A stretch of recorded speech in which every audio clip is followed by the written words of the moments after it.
Hey, welcome back to Evil's Comics. I'm Evil Mike, and I got a review for you today. From Image Comics, we're going to be talking about The Sacrificers, issue number 2, written by Remender, art by Max Fiumara, colors by Dave McCaig, and letters by Rus Wooton. Before we get started on this review, please like, comment, subscribe on this guy's channel. It does help. Hit the bell. I don't have a schedule that'll keep you in tune with the reviews. So let's get into it, right? The Sacrificers is pretty much what it says, right? There's not a lot of names that go into this. We just the first issue, we picked up our pigeon friend. His family opted to add him to the Sacrificers. We don't know a lot about that, and that's kind of the fun part of this. So far we have this guy who's, these two guys that are traveling with our chained individuals that are headed somewhere. That's pretty much all we know. We come to the city. We do learn that this guy is known as the foreman of the harvest. They stop at the city, and it seems like that's where they're going to be headed, but they're not. They're picking up some more people to be added to these Sacrificers. This scenario from the first book is a lot different, because here it's like a celebration type thing. We meet Noom, N-O-O-M, I have it here, but and her wardens, and they basically get added to the chains, but they are a like freely given kind of sacrificers, and the whole city see all the other sacrificers as like kind of holy relics type thing. They're all congratulatory and thankful and stuff like that. But basically, Nam and her wardens, they are put under, with the shackles and added to the to the group and everything, and they continue on. At this point, it's just them traveling with the two guards, let's just say the foreman and his guard. Eventually they do come to a clearing where they stop.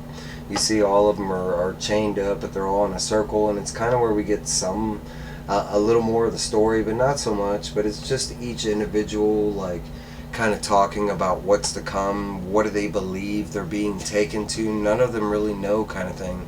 But at this time, we learned that, like, Nam and them, they come from like a high royalty type thing, where it's seen as a blessing for them to be chained up and added to the Sacrificers. But not all of them have this background. We meet these two individuals, and they were basically raised in a cage from birth, and this is their whole existence. They had very little food and stuff like that. They had to eat like rats and moss and bugs, so they say.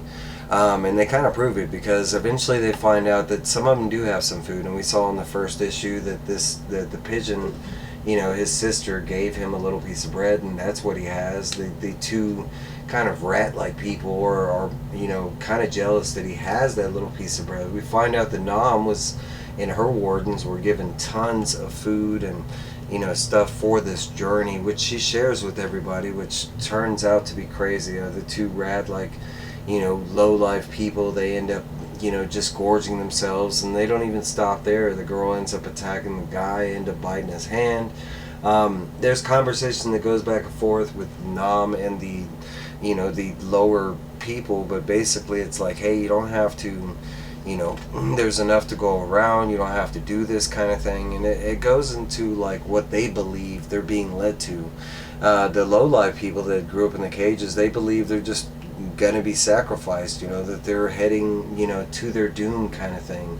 The pigeon does reply, kind of thing, that he's not really sure what the sacrifices are. Nam kind of puts this this image of them being taken to like a mountain, where they're going to be added to this council of people that decides the well-being of everybody in the world, kind of thing. It sounds like some too good to be true type scenario.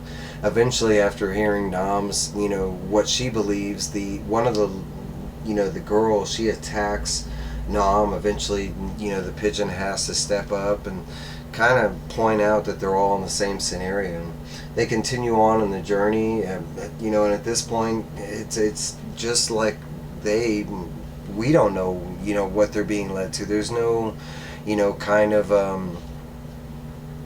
answer from the guards or anything, no conversation or anything. But we do get to a stop on the mountaintops with the snow, and we see the foreman kind of usher with his weird looking weapon or whatever. But basically at this point they are told to bow, and after that they get bagged. They get a bag over their head, and we get the scene here, and I kind of had to read it twice after I saw the next page, and I couldn't really determine if it's supposed to be read this way or this way. But either way, it's kind of stating, forget everything that you knew before, forget all your past transgressions, everything that happened on you. It's kind of like basically, wash your sins away kind of thing. And eventually the bag is taken off our main character's head, and the next thing they see, and it's the last page in the book, is this amazing spread of a glorious looking mountain type thing that's going on. It looks like that Nam might have been telling the truth as far as what she told. I mean, she even says so enough right here. But is this just a waypoint? Is this the end of the journey kind of thing? We don't know yet, especially second issue in. But that is it. There is a letter column from Rick Remender, kind of stating that he was only able to answer, so many questions within the time frame, and that's all we get. We do get a cover image from the next issue, which looks dope. We get 3 cover images actually, but that's it. There's no dialogue or anything that goes with it.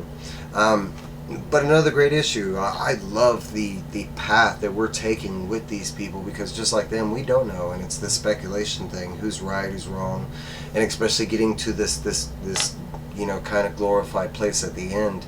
Is it a too good to be true kind of thing? But that's my review. Let me know down below what you're thinking of the series. Are you reading it? Did you pick it up kind of thing? But that's what I got for you.